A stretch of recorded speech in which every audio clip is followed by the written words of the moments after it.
মাখিয়ে রেখেছি।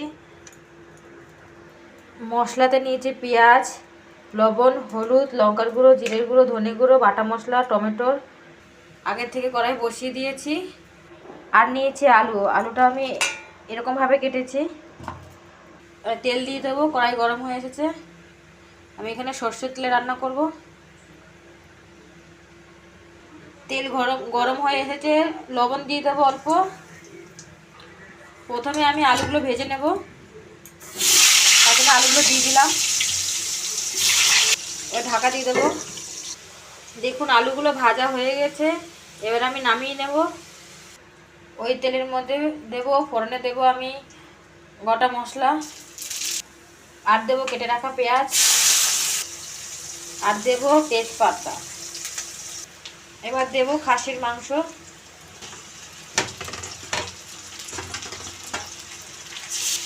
ভালো করে নাড়াচাড়া করে নেব। এবার ঢাকা দিয়ে দেবো। এবার দেবো স্বাদ মতো লবণ। আমি লবণটা একটু অল্পই দেবো, যেহেতু আমি মাংসের মধ্যে মাখিয়েছিলাম লবণ। আর দেবো হলুদ।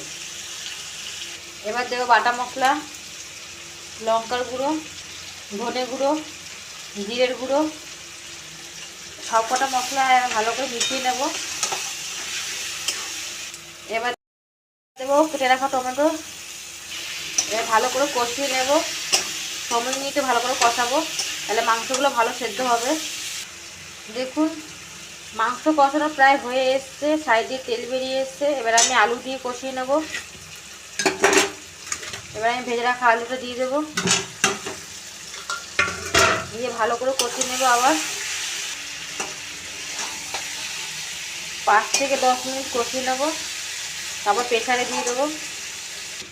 দেখুন কষানো হয়ে গেছে, কালারটা দেখুন।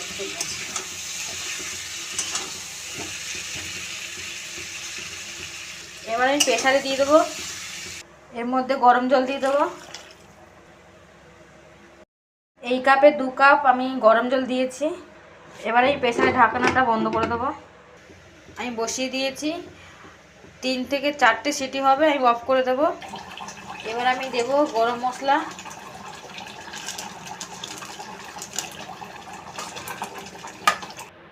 দেখুন আমি একটা অন্য পাত্রে ঢেলে নিয়েছি। ধরুন আলুও সেদ্ধ হয়ে গেছে, মাংস সেদ্ধ হয়ে গেছে। আপনাদের এই রেসিপি কেমন লাগলো অবশ্যই জানাবেন। আমার এই ভিডিও যদি আপনাদের ভালো লেগে থাকে তাহলে লাইক, কমেন্ট, শেয়ার করবেন। আর অবশ্যই আমার চ্যানেলটিকে সাবস্ক্রাইব করে পাশে থাকবেন। ধন্যবাদ।